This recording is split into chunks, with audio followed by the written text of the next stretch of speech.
Hi, it's John here again this week to bring back a really interesting interview. This time, I'm quite honored to be joined by Keith Campbell, who's the author of a book I really enjoyed called The New Science of Narcissism. I'll stay out of the personal weeds today and really try and bring it into the topic of why is narcissism important for our audience here in the fintech scene and beyond. I've made the joke before that crazy people aren't really an area I want to focus on, and unfortunately, we all deal with a little bit of madness in ourselves and in the world around us, and that's certainly true in the world of entrepreneurship, investment, and changing banking. And that's why I think narcissism is important. We see it around us as a hot topic in the news with social media, as well as with big leaders like Donald Trump, who've somehow succeeded despite their narcissism, or perhaps because of it, as we'll talk a little bit about.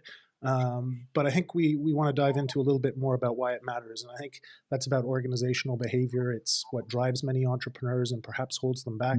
And it can be often a dynamic in things like family businesses where there's so much at stake. And of course, I really believe that it's something that's inherent in the innovation ecosystem where there's tons at stake and really great things being done that can marvel us. And that's why I wanted to bring Keith today in to talk about the topic. So without further ado, I want to welcome Keith. And Keith, how's it going? Oh, it's going okay. It's going as okay as it could be. Thanks for having me, John. Appreciate it. Kind of wish I was in Switzerland right now. My pleasure. The skiing is fantastic, although it's a bit limited with the COVID situation. And as I say, we'll stay away from politics too much. I understand things are interesting in Georgia at the moment. They're interesting, but like you said, we'll talk narcissism. So Keith, can you just, before we get into that, tell everybody, for those who haven't read the book or maybe looked at your biography yet, can you tell us how you became an expert and an author on the subject? What's your background in narcissism and what do you do exactly?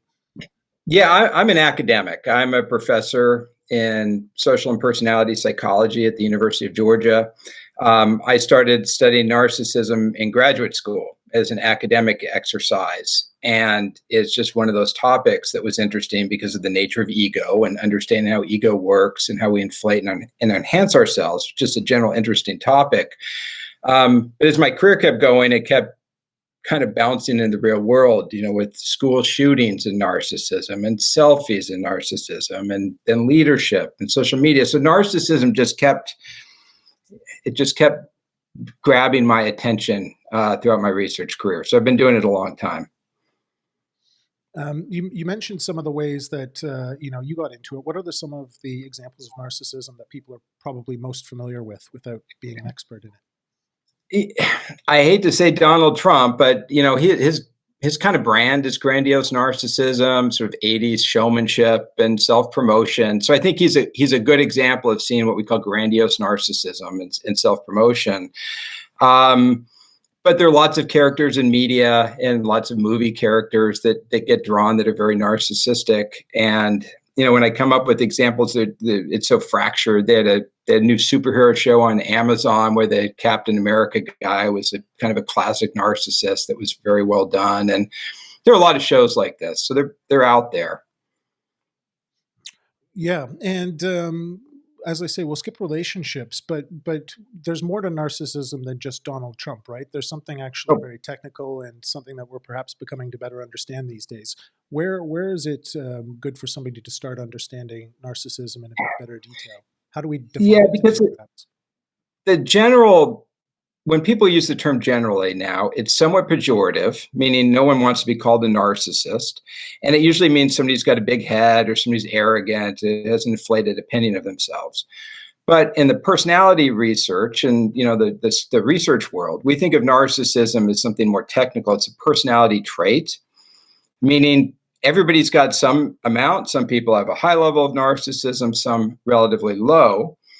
And in terms of that trait, it has two general forms. There's one form, which most of us are familiar with in leadership or business or anything, which is the grandiose form of narcissism, which is somebody confident and maybe charming and charismatic and also a little bit callous and with a sense of entitlement.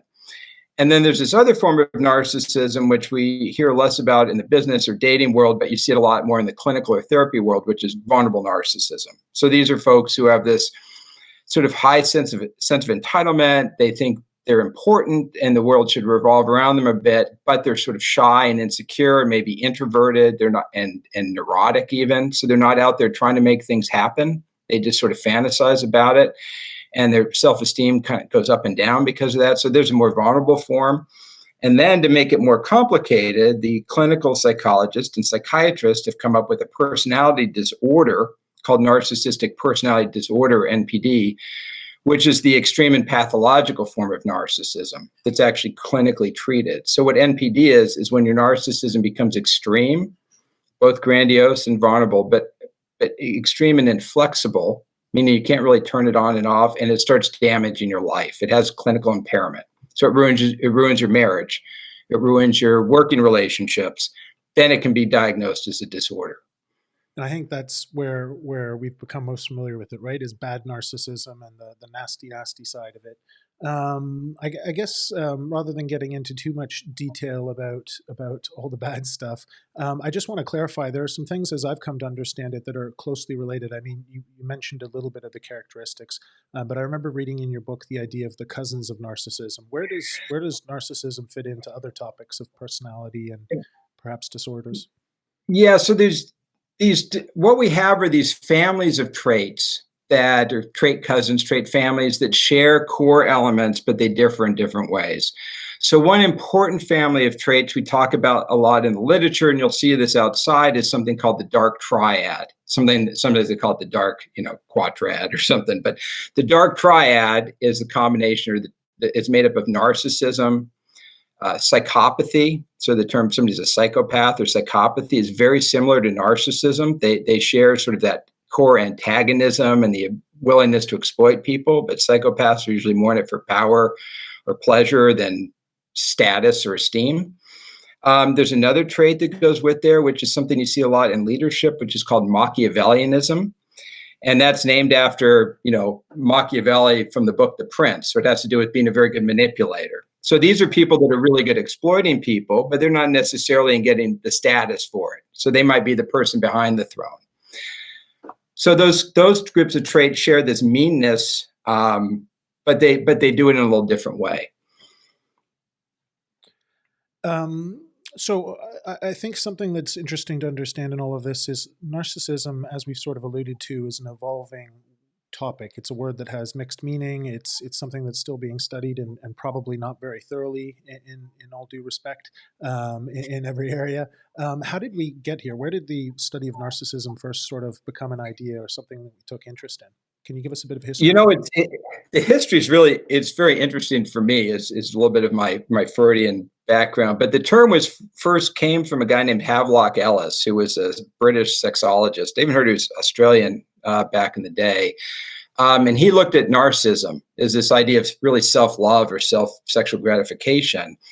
And then Freud took this idea and wrote a big essay called On Narcissism. And he talked about narcissism in a lot of ways. One way he talked about it was with development. So the kids are very narcissistic when they're young and exhibitionistic and show off and run around naked. And that's normal with kids, but as you get older, your ego kind of shrinks a little bit. So Freud got into it and had a very confused theory. And then it sort of made its way in the 60s into a lot of the clinical work. So people that were interested in borderline personality structure and narcissism started getting into those areas. So it became a very clinical topic. And then people started writing about narcissism as a cultural topic. That was Lash, who wrote The Culture of Narcissism in the was it 70? I'm going to forget the date, so I won't even say the last number. So people started looking at a cultural topic in the 70s. And what happened in the research is we were studying narcissism. This is 80s, 90s. And we had all these different definitions and models, and people were using the same term, but meaning different things. So some person might say narcissism for, somebody who's Iron Man in the Marvel movies. Another guy's narcissist is a guy in the basement, yelling at the TV because he's not famous.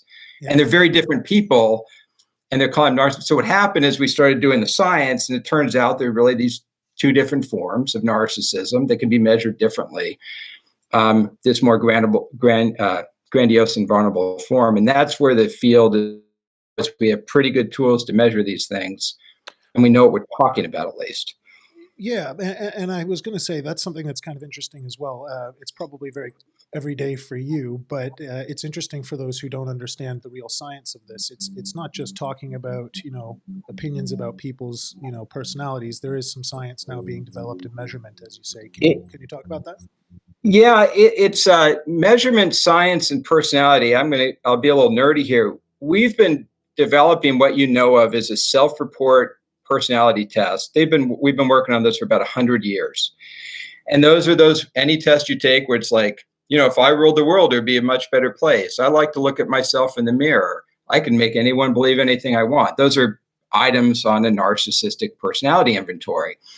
And so we've learned how to make these self-report tests over time. They seem very simple, but the science behind them is actually very complicated. There's a lot that goes into both making them reliable, that we know they work over and over, and also validating them. And I can go into it, but we'll do studies where, I'll have, a person take a test. I'll have their parents rate them. I'll have a friend rate them. I'll do a video to see them. I'll look at their Facebook page, and we can really kind of triangulate on personality much better than we could in the past. Well, I think you allude to the fact that it is quite complicated, but getting better at focusing in on what are the key characteristics. And I remember another concept you talk about is something, I don't know if it's your term, but the Narcissism Recipe. Does that kind of boil things down to the key elements? Yeah, that's something I made up because when you think about personality, we often have these very basic personality traits that we use in the field. We call these the big five, ocean, and they're made up of, I'll just spell it out, openness, conscientiousness, extroversion, agreeableness, and neuroticism. So these are big traits you see in a lot of things. And all the smaller traits like narcissism or psychopathy or curiosity or histrionism or any other trait is made up of these basic traits in large part. And that way, it's like a recipe. So to make narcissism, what you do is you take a big dollop of antagonism, sort of callousness and entitledness, sense of entitlement and self-centeredness. And then if you take that and you add some extroversion and drive and ambition and charisma to it, you end up with grandiose narcissism, which is kind of like energized antagonism. So that's the idea of the recipe. But if you take that same antagonism and mix it with insecurity or instability of the self, you end up with more vulnerable narcissism, somebody who's sort of antagonistic but unstable, a little bit uncertain about who he is. And those people are a little more reactive to threats. And the more grandiose people are able to go out and start countries because they're driven and they've got that drive that keeps them going.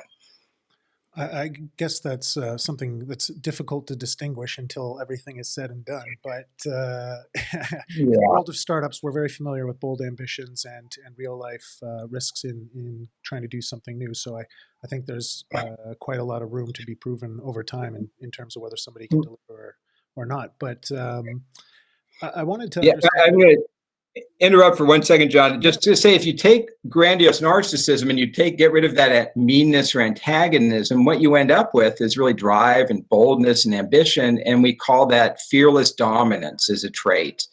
And you think about somebody like Chuck Yeager, the great test pilot, is somebody who really exudes fearless dominance. That trait is risky. It can lead to problems, but it's not as socially toxic as narcissism. People who are bold do a lot of great things, and they're not mean people. So you can be bold and not be mean. Do you think, I remember as well, you say narcissism, we've been talking about it, narcissism is misunderstood. Is that the key point, or is there something else to it that's really misunderstood about narcissism? I think whenever I look at a trait, any trait, I try to look at the trade-offs, meaning there are probably things about this trait that are positive, and there are probably things about this trait that are negative. So with narcissism, I like to say there's lots of positives that go with narcissism, especially the more grandiose forms. People who are narcissistic find it easy to get dates. They find it easier to perform in public. They find it easier to become leaders. So there's a lot of things narcissism is really good for, but it has a lot of costs too. You ruin your relationships over time. You have ethical problems. You end up, being fired from leadership because you cheated. So it's a trade-offs in narcissism. And if you don't understand the trade-offs, you go, it's bad. Well, you're missing, it's good and bad. That's why it's here. You got to work with it. Yep. And I guess that's a key thing when we start to talk about leadership and examining the qualities of leaders when it comes to narcissism, right? What else do you Yeah. think is important to consider when we look at leaders, not only Donald Trump, but let's say managers in the office or in our community and more relevant places, let's say? Yeah, and I'm sorry to pick on Trump and be too political. The reason I do that is because we have a lot of data on US presidents, just because we have biographical data and people have turned those data into personality tests. We've done this. And you see a lot of narcissism with leaders, like US presidents. You see it with religious leaders as well. And the leaders who are most narcissistic, and it's a weird way they do the best and the worst. They sometimes have the greatest impact, but they also have the poorest ethics. So it's really it's a trade-off, and it's something you see there all the time.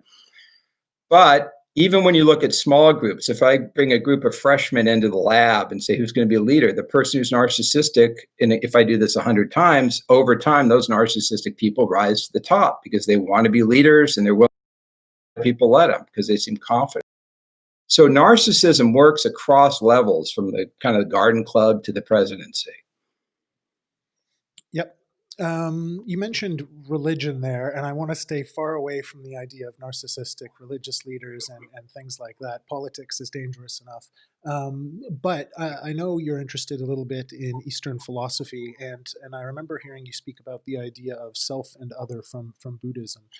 That's something I think you agree is quite central, and we've talked a little bit about how one reflects on themselves and how do they balance those sorts of things. Can you say a bit more about that, Keith?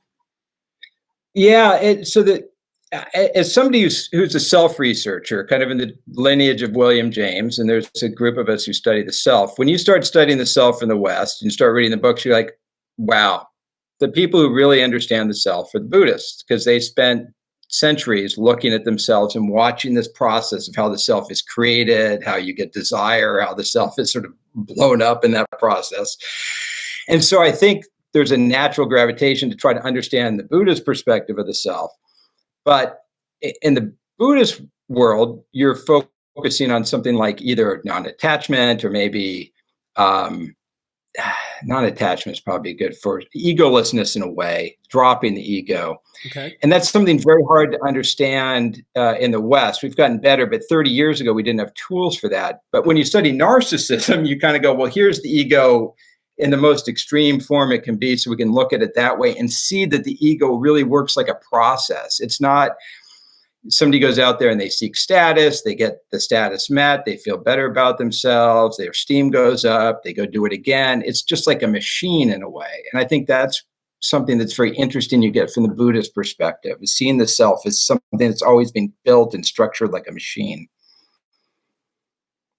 I want to bring up an economic concept that I saw also in the book, the idea of the tragedy of the commons. How does the idea of what is mine and what is something that belongs to everybody else or someone else, how does narcissism play into that economic classic? Yeah, the economic classic, to restate, is the commons dilemma, which is if everyone, a shared commons, like a shared grazing land or a shared forest or a shared fishery, if everyone uses a little and it regenerates itself, it can be an eternal resource for the population. But the tragedy of the commons happens when certain individuals say, you know what, I'm going to do what's best for me and not what's best for everybody else. I'll graze an extra sheep. I'll fish an extra day in salmon season. I'll cut down a few extra trees. Who's going to know? What happens, and we've done this in the lab, it's sort of simulated forestry exercises, is that people who are narcissistic are more selfish. Basically, they'll fish more, they'll cut more trees down, they'll graze more sheep. They'll do that initially. But when the narcissists start getting rid of the commons starts going away, and then everybody becomes more selfish. So what you see in commons is if everybody's following the rules, people will follow the rules. But as soon as people start overfishing, let's say, and the fishery's going away, people are like, I better get the fish now, it's all gone. So when narcissists go into those domains, they'll actually set up these commons, these tragedies more rapidly. They'll exploit resources more rapidly. Now, if you're a business dude and you go, that's what I want. I want the guy to go over there and exploit the resource and, bots want to take it all. And I want to make that money and turn it into cryptos. Yep. That's the guy you want. You want the narcissism. You want to build a commons that lasts your grandkids. You don't. Makes sense. So I guess, are narcissists to blame for the tragedy of the commons, or they just exploit the fact? They are the ones who usually start the initial exploitation. The challenge with a lot of these commons dilemmas is you need very strong structures. You need, in the old days, you needed taboos, you need fisheries, you need rules. I mean, or else they just fall apart. But yeah, it's the people with the ego that are going to kick it off. Yep. Yeah, I'm curious if there are ways. I've been quite involved in stuff like social entrepreneurship, which is supposedly thinking about others and aims at that. And I wonder if there are ways in the future where we might evolve to see a little bit more of, and I think we do see it, more of a benevolent side as well, working to counteract that in society. But what do you think? Well, I think, in that area, and it's not my area, but the idea of structuring double or triple bottom lines in industries. So instead of the only bottom line being shareholder value or profits or whatever, you go, there's a bottom line for the good of the world. And you can build structures like that. And if they work, they should work. I mean, you're building the structure right. That's what I would do. It's easier to build the structure than try to change people or Speaking of I mean, changing that's a people, lot of work. You build a good system, it's better. I think it's going to be a challenge. I imagine it's, how do you incentivize people to do the job with double bottom lines? And it's going to be complicated, but I think that's a really smart way to go at it. before we dive in directly to the concept of whether or not people can change and how to deal with narcissism and things like that, I thought it was really interesting to hear some of your thoughts around social media, because I'm a father of a young daughter who thinks about how social media impacts especially young women. But I think there's also probably a positive note on how social media looks at narcissism, how it might be evolving. What do you think about that? Yeah, it's a big topic, and so when we originally looked at narcissism and social media, and we've done this enough now that we have a pretty good understanding, but we're always a little bit in the past. So I always like to say science is slow, and we're always a few years in the past. We kind of figured out Facebook now that no one uses it. But what you see with social media is that people who are narcissistic have more connections. They tend to have more friends, more followers, more buddies, whatever it is in the system. And they tend to put out more self-promoting content, which makes some sense. You're narcissistic, so you put out content that makes you look good. Your picture looks a little better. You take a little more care on your appearance. Your selfies, you take a little more selfies, and your selfies show more abs, and it's more you. There's things you can see in narcissistic social media. It's not perfect, but you can detect narcissism from social media. But I think the more interesting thing is that the people who are narcissistic are really the ones looping up this network. So with a lot of social media, I put it in Bitcoin terms, and no one ever understands this, including me. But I'm going to try it with you, and maybe this will make some sense, John. Please do. I was very curious. But with Bitcoin, you get that whole system working because there's somebody doing mining, and they're getting paid for the mining, and they're making the whole thing work. So that's where the money's coming from. Yeah. To make the social network work with Facebook, you need somebody out there getting the esteem hits and self-promoting. So I look at narcissists on social media like the miners on Bitcoin. They're out there promoting, they're doing their stuff, they're getting the rewards for it, but they're the ones keeping the network alive because they're just connected more. So they're kind of building it in a weird way. Absolutely. So in a sense, did that make sense, by the way? Kind of? Yeah, it's a bit, I don't know if you ever watched Black Mirror, but there's this episode about social credits and a future where, money almost seems to disappear and your score and how you're liked seems to be more of the cachet, right? Yes, I did see that, and I don't even think I watched the whole thing because it was so scary, and it sort of seems like what's happening. A little bit. But yeah, so that's the idea with social media. But what happened, if you start looking back and say, okay, what happened over time? Well, when we first looked at this, it looked like a lot of narcissism, and we started first papers maybe 08, 09, somewhere around then, on Facebook. When we started looking at especially young girls and depression and anxiety with social media. And this is a lot of work I've done with Jean Twenge, and she's really been the lead on this. So I don't want to kind of overstate what I know. Okay. But what we've seen is there's a real drop in well-being, especially with girls. It looks to me like in some ways it's associated with social media. So that using social media is leading people to become somewhat depressed. And this seems especially young girls. And the reasons for this seem to be, and again, not perfect, not positive, but seem to be a bit of social comparison processes where you're always like going, God, that person who's narcissistic looks so put together and their life's awesome and my life isn't that awesome. Yep.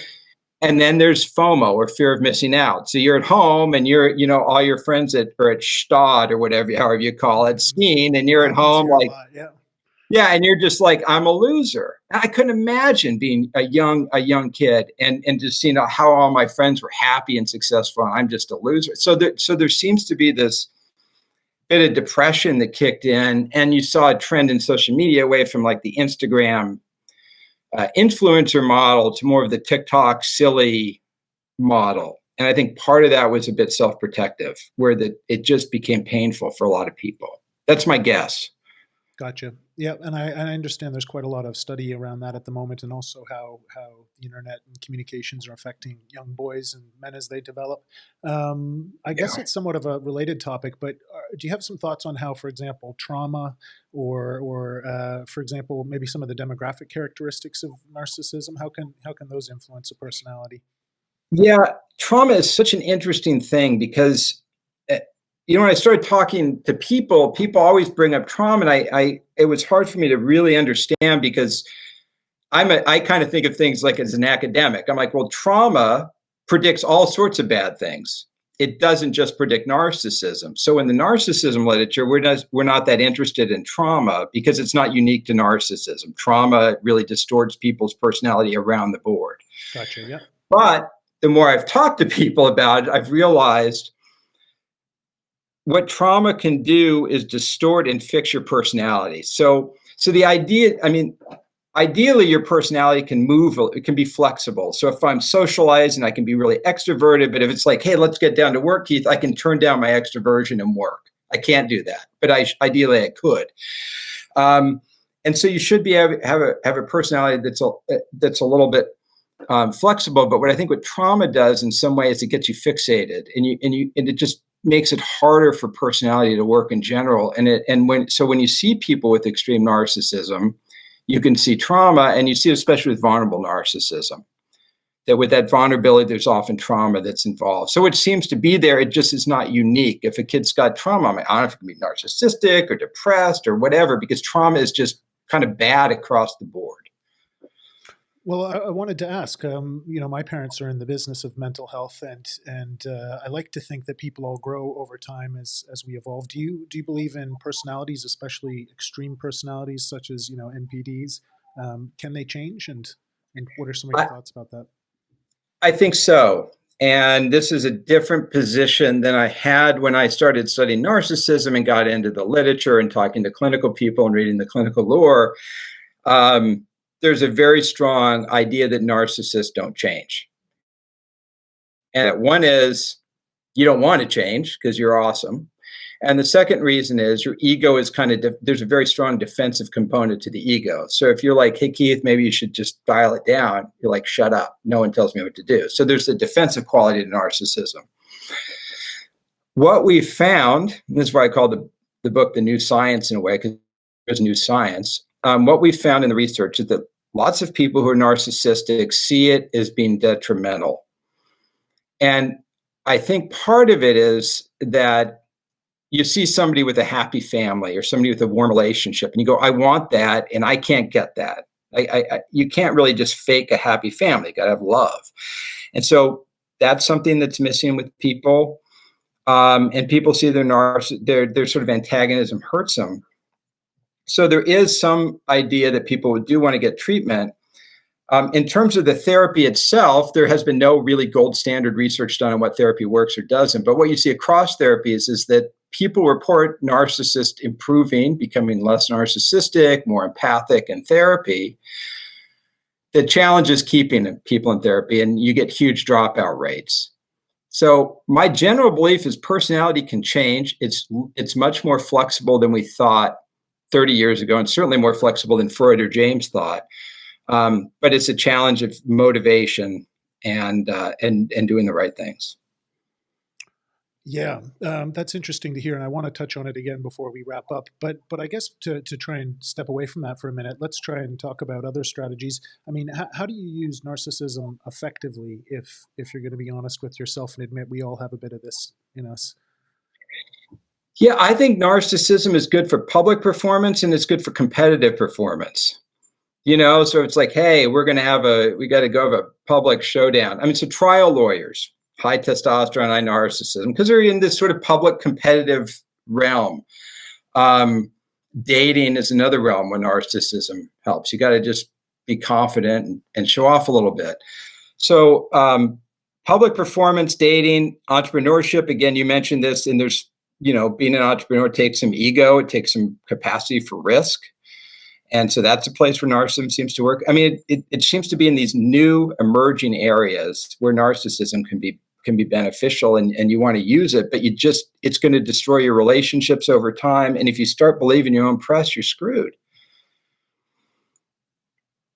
I guess that's the thing, right? And what if somebody's recognized that they do have some narcissism that's a bit out of whack? Maybe they've gotten some feedback. They need to correct their social media game or other things like that. What are the simplest ways somebody can start to look inward? I think this it's hard to say how to the easiest way to do it, because there's so much defensiveness. You can, if you want to figure yourself out, if you have a trusted friend or partner, somebody, you can just say, hey, I have friends who are clinical psychologists. I'm like, dude, just tell me. So that's one way you can do it, but that's hard because people don't like giving you negative feedback. You can look at your history, and history is always a very clear guide to how your life has been. So if you see a history of kind of broken relationships and drama, like a hurricane's gone through your life, you go, maybe I'm doing something wrong. So that's one way to see narcissism. You could take self-report tests if you want and just see how you score. Or, and this is probably the smartest thing to do, is just get some therapy. Just go talk to somebody about it. The challenge with narcissism is people who are narcissistic in therapy can be very charming. And so I hear this from therapists a lot. They end up kind of conning their way a little bit. So if you want to be honest, you can do that. But I mean, in business, there's 360 feedback. So if you're a leader in a business, you go hire somebody to get, 360 feedback, and meaning you get feedback from leadership, feedback from somebody at your level, and feedback from followers. And so there's ways you can do it that way if you want to be more formal about it. That's not fun, but it's really useful. I've gone through it once. So there's ways. Academic world, I guess peer reviews are the ultimate, aren't they? Oh, peer review is just, it's just brutal. Just people you get used to it. We have a joke about reviewer number 2. It kind of comes out and says your mom shouldn't have been born. But yeah. I guess maybe to cap off the whole topic of how do you deal with narcissism and measuring it and things like that, the whole clinical setting, what are your thoughts on something like neurodiversity? Because when I've earlier at the start of my career, I actually did some research in a genetics lab into autism and Fragile X syndrome, and we're looking for genetic solutions to these things, pharmacological solutions, therapy solutions. Is some neurodiversity being lost here, or is there some space for neurodiversity? What do you think about that complicated topic? My general bias is for diversity. I just like more interesting stuff, but that's because I'm just wired real open, and I like that. I can deal with a lot of different people. I think the challenge is with something like autism or somebody on the spectrum where you have problems with maybe some interpersonal communication. You're a little more, you're not very abstract. You're more concrete in your reasoning and things.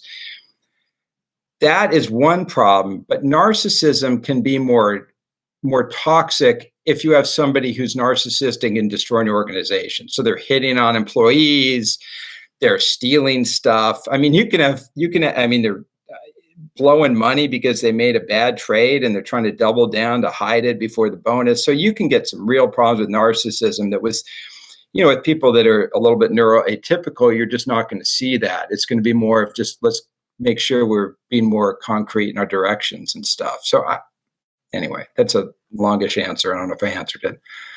No, that was a great answer. And I know you were on the Joe Rogan show a couple of months ago, and I actually was really interested to hear you commenting on the topic of Neuralink because that was something I took great interest in. I mean, Elon Musk was somebody who started in PayPal and the fintech world, and now he's building Yeah. rocket ships and great cars and talking about plugging us in and solving trauma. What do you think from the perspective of narcissism? Do you think it's all a wild idea? Do you think, hey, there's some positive therapy here? That's a big question, I know, but It's any new thoughts on the topic? I do, but it's just so historic. So throughout history, there's been a kind of a dialectic or dialogue between two kinds of thinkers in psychology. On one hand, you have the behaviorists, and those are people that thought, you know what, if we can figure out the inputs and outputs, stimulus and responses, we can shape and train you to be anything you want to be. Those are people like Skinner, Watson. These are kind of the classic behaviorists. On the other hand, you had people that were more spiritualist, William James, Carl Jung. They thought, you've got something that's like a soul, you've got something like consciousness. We don't really know what that is, but it's maybe a different thing. It doesn't just emerge from your behaviors. So the behaviorist idea is that, you know what, I'll just put it to you this way. Behaviorism kind of died off because it was just rats and stimulus responses, and we couldn't get the nuance. Gotcha. What artificial intelligence is essentially it's a layer of correlations. So you get the stimulus, it goes here, it goes to 2 more stimuli and responses, it goes to 4 more, it goes to 8 more, and then there's a response. So what artificial intelligence does, and this basic AI that I've learned from my smart nephews who do this, it's essentially very complicated learning theory. It's very complicated behaviorism. And the idea here is, look, we couldn't make Frankenstein the first time, the electronics weren't good, but if we get a really good computer and get really good measures right in somebody's brain, we're going to be able to not only predict what they do, but pretty soon we're going to be able to digitize that person and put them in a robot because it's just information. So you could just put it on a chip. And that makes perfect sense to a behaviorist. It's It's amazing. I remember being at Oxford 10 or so years ago and getting pulled into a lecture in a dark college one evening, and it was about downloading your brain and how that would be possible in our lifetime. And there's a lot of other ideas around singularity and things that are popular in the Silicon Valley. I mean, do you think from a behaviorist view, those have to, I guess, do you think they have to incorporate both perspectives to really move forward effectively, or can they just charge ahead with a more, let's say, humanist, materialist kind of a view of things? I applaud anyone for charging ahead with lots of money on at a windmill of recreating Frankenstein like Elon Musk is doing. I think it's great. I'm not going to tell anybody not to do anything. My current understanding of the human condition is we have something like consciousness or soul or something that's not really reducible to the actions of neurons and behaviorism. So I guess what I'm saying is I'm a fringe spiritualist, and I don't think you're going to be able to make a human out of a machine. Yeah, it's funny. I grew up in a household where my mother was Catholic and my father was a criminal psychiatrist. So he's an atheist, and we always had to ask these types of questions. And what I realized was a lot of these scientists and physicists and people who study neuroscience end up actually admitting there are these unsolvable questions and things that are still a bit of a mystery. So I guess Musk might have some new insights on that. Let's see where he gets, right? Absolutely. No, the prominent, it's sort of the biological materialist paradigm is the prominent paradigm in neuroscience. And the challenge we're having now is when we're going into psychedelic medicine. That's what's changing things because people are going into those experiences and going, this doesn't make any sense, and I'm not a materialist. And it's just going to be a very interesting time.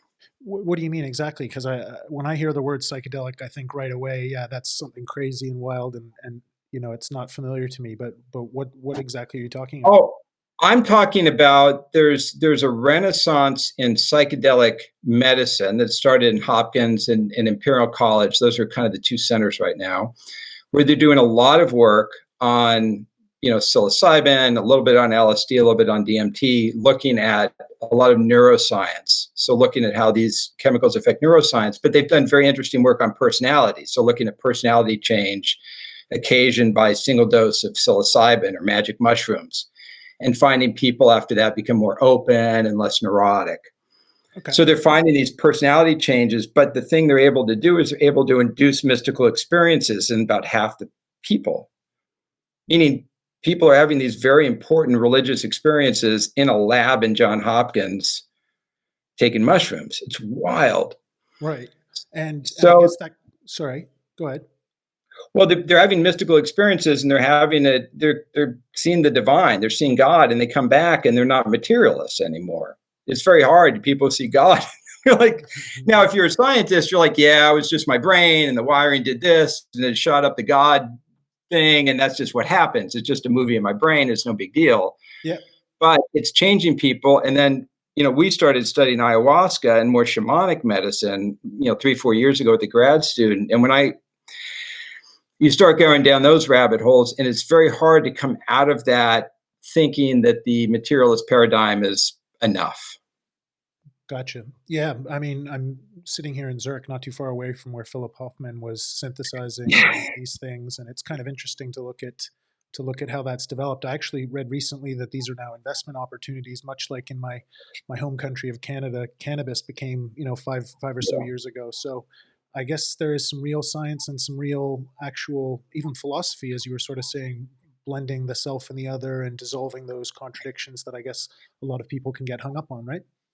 Yeah, it's really challenging. And when this is where it gets into, I mean, maybe there's huge, there's many stocks. I mean, Compass is the biggest one, but there's been several stocks issued, especially in Canada, but also in the US, that are psychedelics. And they're trying to synthesize psilocybin and do other things and try to make some money off it. I think that the challenge is that the entire National Institute of Health in the US and probably other countries as well is focused on a very bottom-up biological-based model of human psychology, meaning we have to study it in a rat first, and then we study it in a person. That's how we do things. Rats, then people, rodents, people. Okay. How do you induce a mystical experience in a rodent? It's very hard. You don't. That's the thing. It's same with narcissism. So one of the reasons narcissism wasn't studied that much is there's no hope of a drug treatment. So no one's funding it. There's not going to be an ego agonist or something, an anti-narcissism drug.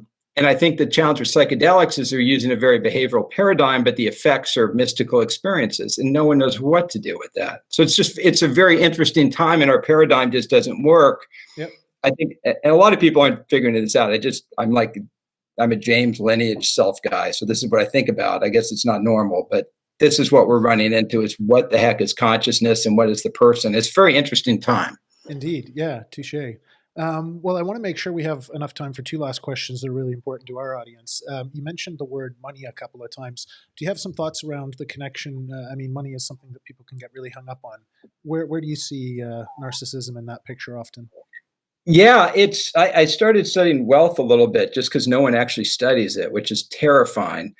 And what you find when you look at, I mean, there's a lot to it. So the simple version is people who are kind of mean, a little bit narcissistic, make more money, especially men. There does seem to be some link with income and narcissism. What I don't think you see as much is the link between wealth and narcissism. When you look at wealth, the thing that the people who are wealthier seem to be more conscientious, reliable, dutiful, disciplined. Disciplined is a good word in investing. The people who are wealthy are disciplined. The people who are narcissistic make a lot of money, but they don't necessarily turn it into wealth. I wonder if you studied that over time. Coming from a wealth management background, one of the concepts we're really interested in is over 3 generations, you tend to get quite distant. You know, in the first generation, maybe you're an immigrant and you're hungry and you've figured out a craft and mastered it. The second generation becomes the manager, and the third generation is usually inheriting something that they don't know much about. I guess that could be where the narcissism perhaps destroys wealth rather than generating it year by year, right? I love that. I was taught shirt sleeves to shirt sleeves in 3 generations. Yeah, That was that's the my one. that was Finally, it's a living my language. yeah, that was my Midwest farmer grandmother telling me. And I'm third generation, and I'm wearing a T-shirt right now. I'm an academic. But but the idea was that you have one generation, like you're saying, who's willing to bust their butt. They're willing to work super hard, conscientious, but they're also willing to take risks because they have to. So they're the more likely to be the more sort of driven generation, the more hardworking one. Second generation, the idea is they're somewhat dutiful, and they're going to keep it going, hopefully. And they remember where it came from. By the time it gets to the third generation, they thought they always had it, and they feel maybe a little guilty about it, and it falls apart because they weren't raised to build wealth. They were raised as a spoiled rich kid. So there's kind of that generational transition, and the challenge when I talk to guys about this, and this all my discussions with this aren't wealth management. They're talking to fly fishing guides who kind of do wealth management on the side. Yep. And the advice I've gotten from people is if you have a kid and you're a wealthy dude, send that kid to work with somebody else for a certain period of time and get their hard knocks in another organization, because it's very hard to hard knock your own kid and then bring them back once they've earned it somewhere else. That was the best advice I've heard from different people who struggle with this. Because nothing worse, you're a rich person, you've worked your whole life, your granddad came over from I don't know, Malawi, and he started this company and he turned it into something. The next generation, franchised it and turned it into something great. And the third generation is just, smoking dope, saying, I deserve this and I hate you, Dad. And no one wants that to happen. It's a tragedy when you see that, but it happens with families all the time. And so that's the advice I have is take that kid who's rich and say, pretend you're poor for.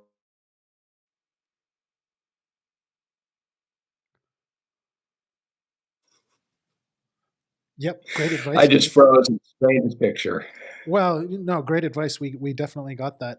I Yeah. wanted to get one more last bit of advice. We're here in an innovation ecosystem with lots of entrepreneurs, so you've answered some questions about that. But when it comes to building communities, what are some tips about personalities and how to balance them that you think are important to keep in mind? I'll give you an example that I just thought of involving wealth and building communities. And it might not fit. It's the first time I've tried it. So the challenge when you're trying to build a new community together is you've got to have a bunch of risk takers at the same time, and you've got to be working with each other. It's like starting an experimental band. And so what you found in personality when you looked at astronauts is back in the day when astronauts would be rocketed to the moon by themselves, the people they picked to be astronauts were test pilots.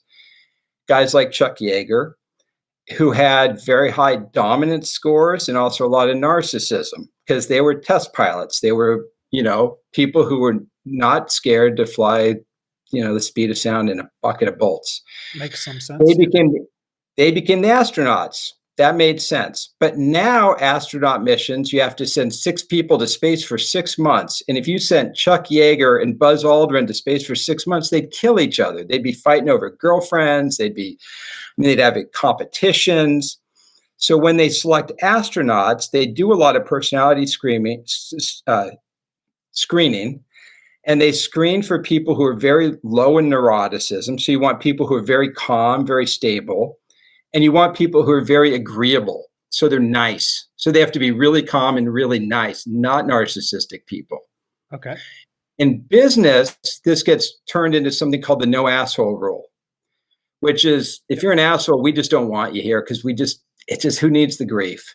So that kind of screen, if you're building an organization, you just don't want assholes in it. You don't mind a guy with some ego. Everybody's got some ego at this level, but you can't have somebody who's just arrogant SOB. You gave me 2 jokes to bring up before we head out of here and wrap it up because we're running out of time. I remember as a teenager, I went to an all guys school, and I remember joking that it was a good thing we all had different taste in partners because otherwise we'd be at each other's throat all the time. So I think that speaks to what you're talking Yeah. about.